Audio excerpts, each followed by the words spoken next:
Britney Spears was a pop princess, selling 100 million records and defining a generation. But behind the glitter, the hits, and the sold-out tours, she was trapped. For 13 years, her father controlled her money, career, and even basic choices under a conservatorship meant to protect her. She performed at packed arenas while struggling to buy her own coffee. Fans launched the hashtag FreeBritney movement, demanding justice. How did one of the world's biggest stars become a prisoner in plain sight?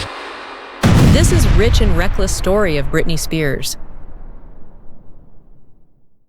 Rise to fame.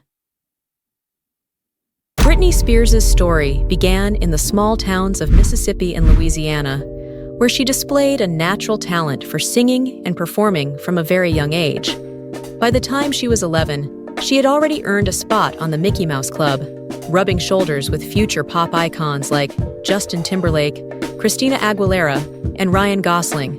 The show was her first real taste of life under the spotlight. Rigorous rehearsals, camera pressure, and the early training of an entertainment machine that would shape her career. But it wasn't until 1998 that Britney truly exploded onto the global stage.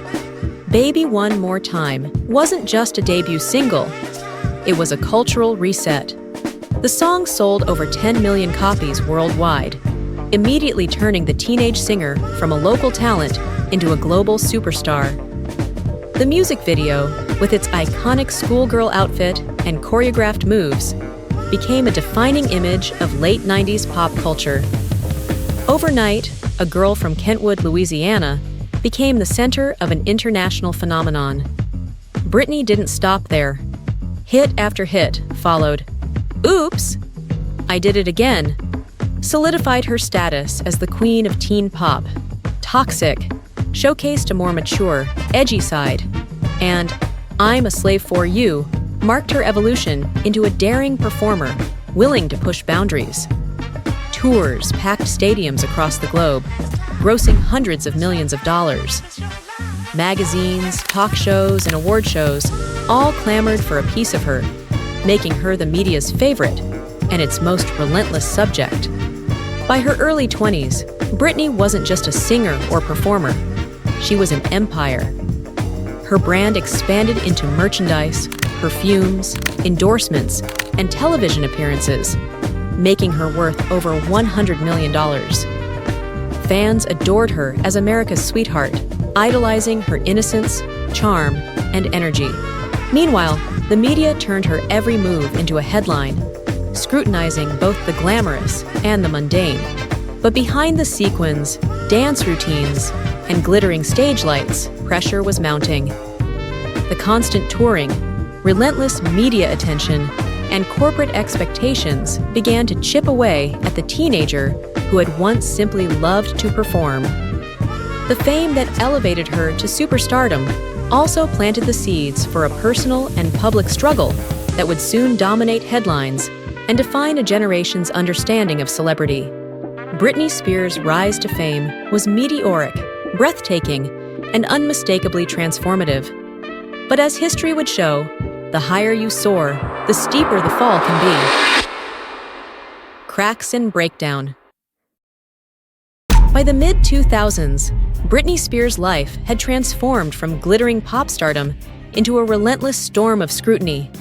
The paparazzi were everywhere, waiting outside her house, following her to coffee shops, and documenting even the most mundane moments. A simple Starbucks run, a walk with her children, or a casual outing became front-page news overnight. Privacy was no longer a concept. Every action was a headline. Every misstep amplified for public consumption. Her marriage to Kevin Federline added another layer of chaos. Custody battles over their young children unfolded in the media like a never-ending drama series. Suddenly, her personal life was no longer private. Playdates, school runs, tantrums, nothing escaped the lens of cameras and the commentary of millions online. Fans and critics alike watched as Britney struggled to navigate both fame and motherhood under the most unforgiving spotlight imaginable. Then came 2007, a year that would define Britney's breakdown for the world. The infamous head-shaving incident in a Los Angeles salon shocked fans and onlookers alike, a striking visual of a star in crisis. Not long after, she attacked a paparazzo's car with an umbrella, an act that became a symbol of the pressure and frustration she faced daily. Every misstep, every outburst, was dissected by tabloids and late-night hosts. Even performances, like her shaky MTV Video Music Awards appearance, were scrutinized as evidence of decline. What had once been private pain now played out as public spectacle. Mental health struggles followed, hospitalizations, therapy sessions, and court-mandated interventions became part of her life. But they were reported not as care or concern, rather as fodder for gossip and entertainment. Custody disputes intensified the emotional toll, making her a mother under a microscope. The world watched as the pop icon who once seemed untouchable now became the most visible cautionary tale of fame's dark side. By the end of this period, Britney's life was no longer just about music and performance. It was about survival, about fighting for control in a world that had turned her pain into headlines. The cracks in her public persona had grown into undeniable fractures, and what came next, the conservatorship, would redefine her life entirely, shaping not just her career, but the narrative of celebrity, control, and personal autonomy for years to come. Conservatorship. In 2008, a Los Angeles court placed Britney under a conservatorship, a legal system designed for the elderly or severely ill. Her father, Jamie Spears, controlled her finances, medical care, and daily decisions. What should have been temporary became a 13-year prison. From the outside, she seemed to bounce back. Albums, tours, perfumes, and a $130 million Las Vegas residency. But every dollar, every contract, every move required approval. She worked like a superstar, but lived without basic freedoms. Reports suggested she couldn't drive without permission, choose her doctors, or even marry without approval. Cryptic social media posts, courtroom statements, and insider whispers revealed a woman trapped. Fans rallied, sparking hashtag FreeBritney protests worldwide. Questions about money rose too. Jamie Spears reportedly earned millions managing her estate, while lawyers billed exorbitantly. Britney's pleas grew desperate. "I just want my life back," she told a court in 2021. Finally, the world heard her voice unfiltered. The conservatorship that promised protection had become a nightmare. Breaking free. By 2021, the Satir FreeBritney movement had grown from a whisper among dedicated fans into an undeniable cultural force. Social media, podcasts, documentaries, and celebrity support turned what once seemed like a niche campaign into a global conversation. The public was no longer willing to ignore Britney Spears' plight. Outside Los Angeles courthouses, crowds gathered day after day, waving pink signs, chanting her name, and demanding justice. It wasn't just fandom. It was a movement for human dignity and autonomy. In June 2021, the world finally heard Britney speak for herself. In a powerful and emotional court testimony, she described over a decade of control that left her unable to live a normal life. She revealed being forced to perform against her will, medicated without her consent, and stripped of basic rights, including the ability to marry freely or have children. Her words were clear, defiant, and heartbreaking. She called the conservatorship abusive and demanded freedom. The voice of a pop icon, silenced for years, had finally been heard. The reaction was immediate and overwhelming. News networks replayed her testimony endlessly. Fans wept in the streets and online communities, celebrating her courage. Celebrities voiced support.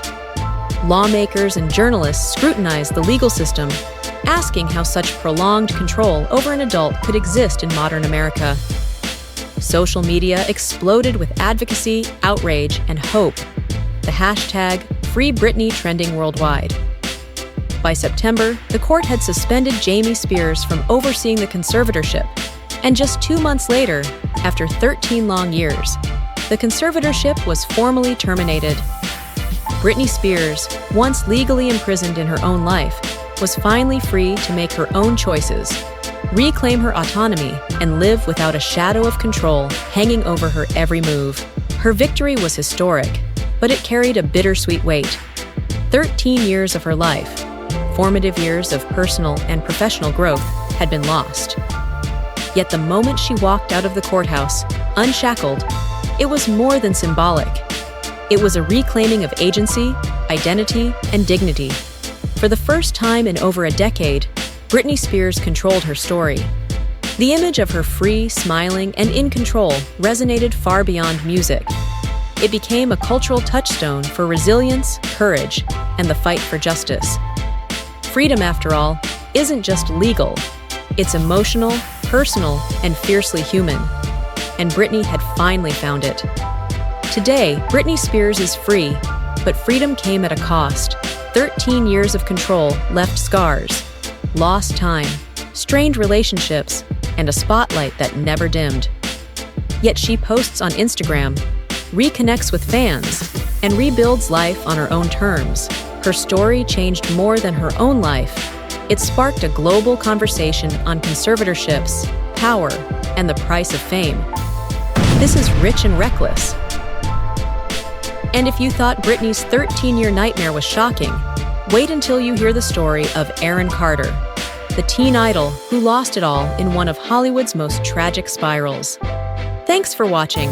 Please like the video, press the subscribe button, and also drop your thoughts in the comments section.